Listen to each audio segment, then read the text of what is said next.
So hello my dear friends, welcome back. Welcome to your channel Cooking Astrology. First of all, I would like to thank all of you for subscribing my channel and liking my videos. Thanks a lot. So let's continue our journey, our discussion of planets through Navamsa Chart in Vedic Astrology. And in this particular video, let's try to understand one of the most interesting placements of planet Mercury in the 7th house of your D-9 Navamsa Chart in Vedic Astrology. And what are going to be the results, whether positive, negative, that are specifically associated with this Mercury. Let's try to understand in this video. Also, I humbly request all of you viewers to actually go to my playlist section, and you can also watch itself the video over the 7th house of the Navamsa Chart. This will also help you to generate more better understanding with regards to how the 7th house of the D9 chart is actually differ from the D1 chart. Okay, what are the core significations? So you can study that part as well. Although in this video, I'm also going to help you to understand what is the 7th house of D9 chart, and then we will try to merge Mercury energy with this house. See, many a times, many people, they came to me for taking consultations and they want to understand the physical appearance. That is the physical looks and the characters of their partner. So 7th house or the planet sitting in that house is going to give you the exact indication of how your spouse and life partner is going to be. Now that is not only going to be the physical or the outer appearance. That planet sitting up there also going to represents the emotional characteristics of your partner. Like how emotionally well your partner is capable in handling the relationships and the marriage and the married life aspect. You can also study the major afflictions. If it is present with this Mercury, you can simply understand and study any sort of traumatic experiences that these individuals they have gone through in their life. So that is also seen through the 7th house. So both physical characteristics as well as their emotional characteristics, they are governed by the planet sitting up there. Now the 7th house lord of the D9 chart is help us to understand the direction of a marriage. Okay, and you need to check the 7th house lord placement of the D9 chart in the D1 chart. Look where that 7th house lord is going, whether it's going in the money houses, 11th house, 2nd house. So it means the approach or the direction of the marriage is somewhat going to be attaining the financial security, financial freedom. If it is towards the 10th house of career, so that is the direction. 5th house of children, 4th house of your family, comforts, 9th house of spirituality. So in this way, the 7th house lord of the D9 chart will eventually help us to understand the total direction of the marriage. Apart from this thing, if any planet is sitting over the 7th house, suppose it's, in this case, it's Mercury. Now this Mercury is actually going to becoming the predominating planet in your future spouse and life partner chart. There are actually two ways in Vedic astrology in which we have the capacity to determine the destined spouse. Okay, because many people during the consultations, they want to know whether this person have the capacity to manifest in my life as a wife or husband. So there are only two parameters. First one is we need to check at the 7th house. Okay, so if the planet sitting is Mercury, I will tell you that Mercury is going to be predominantly posited in your partner's chart. It may be the ascendant of your partner is ruled by Mercury, or Mercury is going to be in the dominancy. Second simple trick which many astrologers use is actually the concept of Tithi. Now what is Tithi? Tithi is the lunar, okay, waxing and the waning half of the moon. So Tithi is associated with the date actually. So on which date of the lunar month you were actually born. It may be Krishan Paksh, Amavasya, or Shukal Paksh, Panchmi Tithi. So 5th date of the lunar month. So second concept is the Tithi. So the Tithi lordship must need to be checked in both male and female charts. If they are forming some sort of connection with the 9th house, we can determine that destined spouse as well. Okay. Apart from this thing, 7th house particularly also represents the business approach of two people after their marriage. Now many during the couple consultation, they want to look into the business aspects of both husband and wife.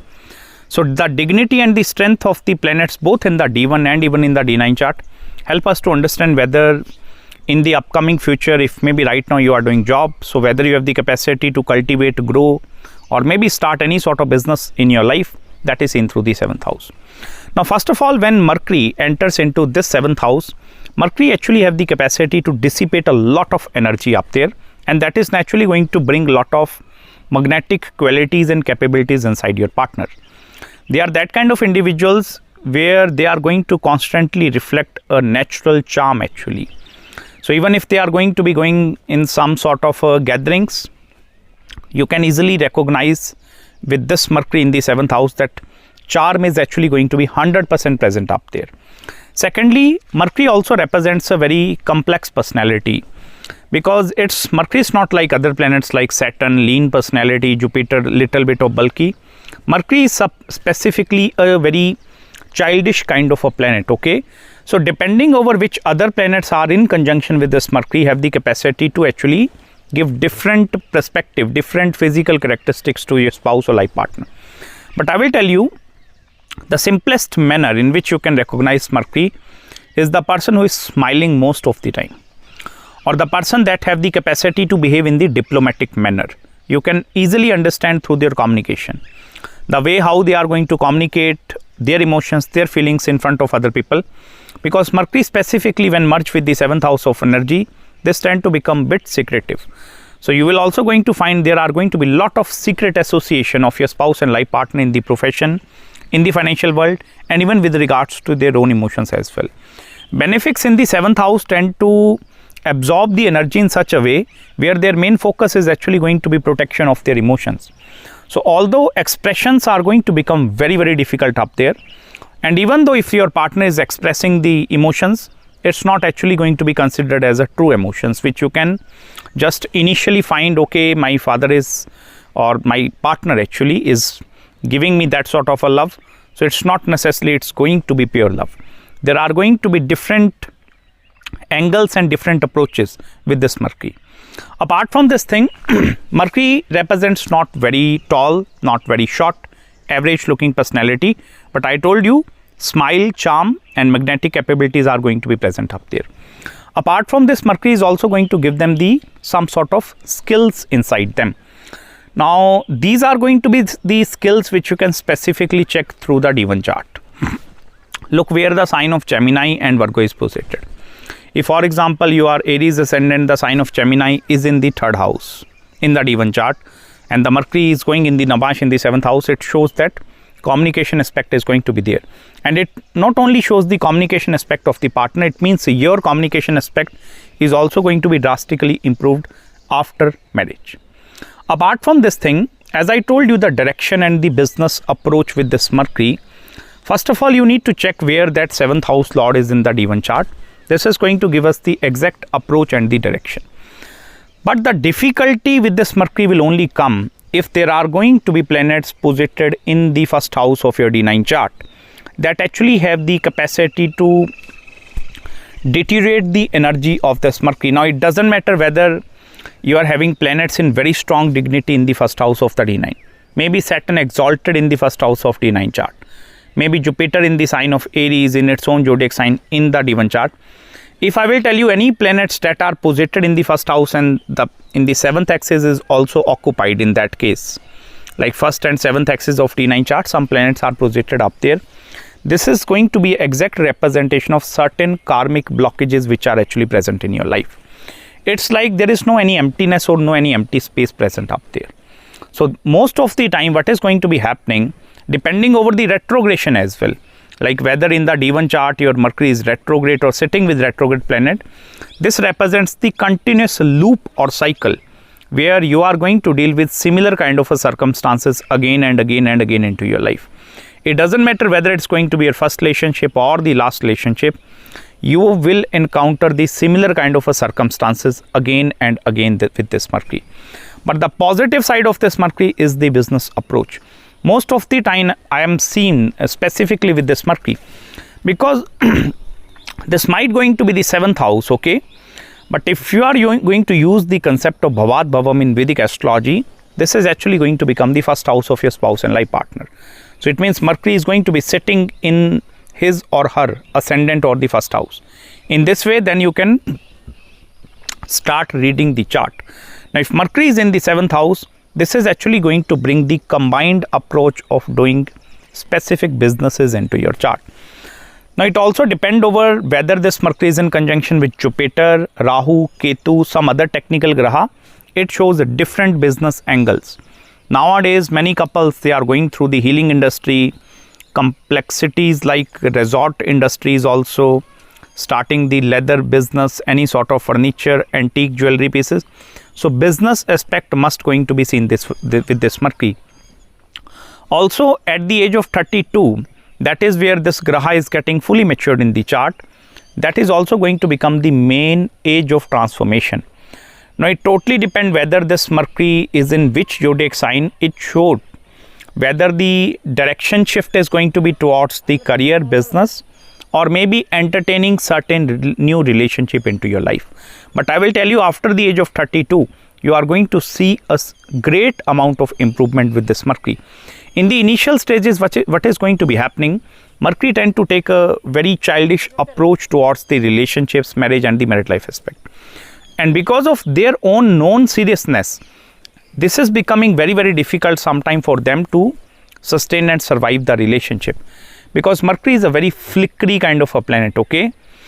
Like Mercury is constantly chasing new thing after new thing after new thing all the time. But if this Mercury is afflicted with Rahu and Ketu, then it's not going to be a flickery. It's going to be very stagnant Mercury. More the affliction to this Mercury, more it become difficult for you people to actually jump and move on from one to another relationship most of the time. Although the dynamics are going to be changing if you are a married person or if you are a married man or a female. Because after marriage, what is going to be happening? Your partner planetary alignments are also going to impact you, and your planetary alignments are also going to impact you. So then we need to study both the impacts in their horoscopes, okay, respective horoscopes, like how your partner is actually going to create some impact in your chart or how you are creating the impact. So then we need to analyze both charts on the simultaneous basis in order to study this impact, okay. Even if this Mercury is debilitated in the sign of Pisces, I have seen few charts with Mercury debilitation. That is the reason I am telling you, if this Mercury is in the sign of Pisces, or if it is very severe affliction. Severe affliction to Mercury is in the Scorpio or specifically in watery zodiac signs. It's a severe affliction, specifically in the sign of Pisces. Then this actually have the capacity to create the combinations of no marriage also. Now I'm not saying you can, by just looking one placement, you can determine it's a no marriage, but I have seen charts. Although Mercury might going to be a smallest planet and many might not going to pay more attention to its debilitation, but I will tell you, Saturn debilitation in the Navamsha Kundli, Jupiter debilitation is not going to be a very problematic.